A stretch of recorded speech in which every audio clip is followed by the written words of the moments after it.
فرعون کے متعلق یہ بات آتی ہے کہ اس کے نجومیوں نے بتایا یا اسے خواب آئی۔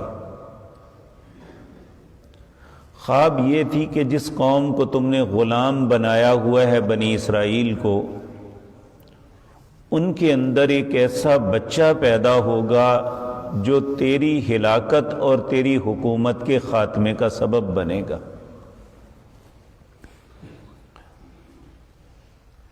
اب اس نے اس کا حل کیا سوچا کہ میں بنی اسرائیل کے ہاں بچہ رہنے ہی نہیں دوں گا،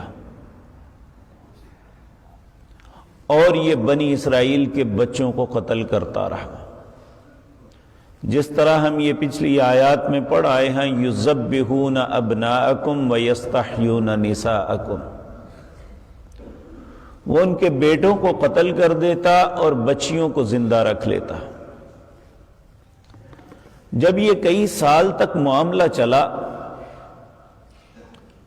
تو لازمی بات تھی کہ جو بڑے مرد تھے انہوں نے ختم ہونا تھا۔ انہوں نے کہا اگر یہ مرد ختم ہو گئے تو ہمارا کام کون کرے گا؟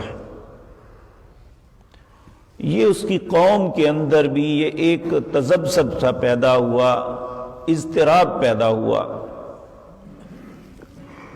اس پہ جب غور و فکر کیا گیا تو پھر انہوں نے کہا اس طرح کرتے ہیں کہ 1 سال جو بچے پیدا ہوں انہیں زندہ رکھیں، اور دوسرے سال جو بچے پیدا ہوں انہیں قتل کر دیں۔ اللہ کی شان یہ کہ جس سال بچوں کو قتل نہیں کرتے، سیدنا موسیٰ علیہ السلام کے بڑے بھائی ہارون پیدا ہوئے۔ چونکہ قاعدے قانون کے مطابق جو انہوں نے اپنی خواہش کے مطابق بنایا ہوا تھا، اس کے مطابق اس سال بچوں کو نہیں مارنا تھا، وہ بچ گئے۔ اور اللہ نے اگلے سال سیدنا موسیٰ علیہ السلام کے والدین کو سیدنا موسیٰ عطا فرمائے۔ اب یہ وہ وقت تھا، اور پھر یہ کہ انہوں نے اپنی انٹیلیجنس کو چھوڑا ہوا تھا